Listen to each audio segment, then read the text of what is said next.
Arts group, இவன் science group. 2 தகராறில் அவங்க உள்ளுக்குள்ளார வந்துச்சு. இல்லை ஒரு தடவை வரிசைன்னு சொல்லுவீங்க.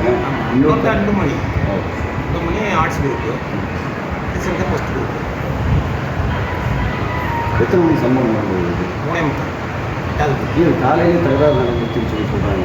இது அங்கங்கே அப்பப்போ நடந்துக்கிட்டே இருக்கும். அப்பப்போ பிரிஞ்சு போவாங்க, கூடி பேசுவாங்க, திரும்பி போவாங்க. எதுக்கு போகிறோம் அப்படின்லாம் தெரியாது. இன்னொருட்ட பேசுவாங்க, போவாங்க, வருவானுங்க. என்னடான்னா ஒன்றும் இல்லைங்க, சும்மா போனோம், சும்மா வந்தோம் அப்படின்னு சொல்லுவாங்க. வீட்டை படிச்சப்போ தான் எல்லாம் அந்த கேட்டு பார்த்து உலகெல்லாம் கேட்டு படிச்சப்போ தான் என்னங்கிறது மாணவர்கள் என்ன சார் சொல்கிறீங்க? நீங்கள் தடுக்க போனீங்க,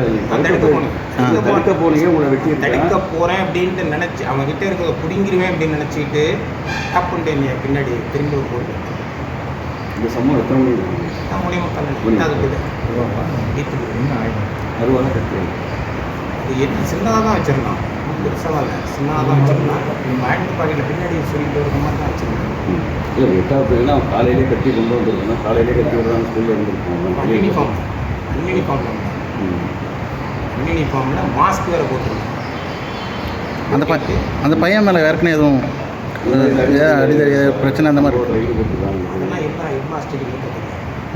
எல்லா பையனை பற்றி டீட்டெயில் ஃபுல்லாக ஹெட்மாஸ்டர் வந்து கிளாஸுக்கு போகும்போது நீங்கள் வாட மட்டும் சொல்லிட்டு பையனை பற்றிலாம் ரொம்ப டீட்டெயிலாக கேட்கக்கூடாது. கேட்டிங்கன்னா உங்களுக்கு பிரச்சனை வரும். அதனால் நீங்கள் எதுவும் போயிட்டு காட்டிங்க, கிளாஸுக்கு போகிறீங்க, பாடம் பார்க்குறீங்க.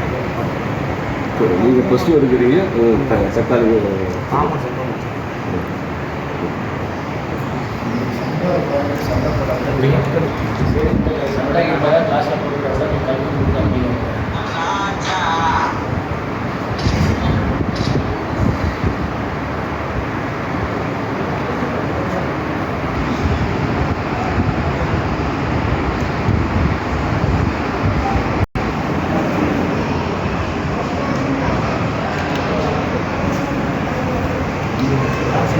சண்டை உண்டாக்குறாங்க.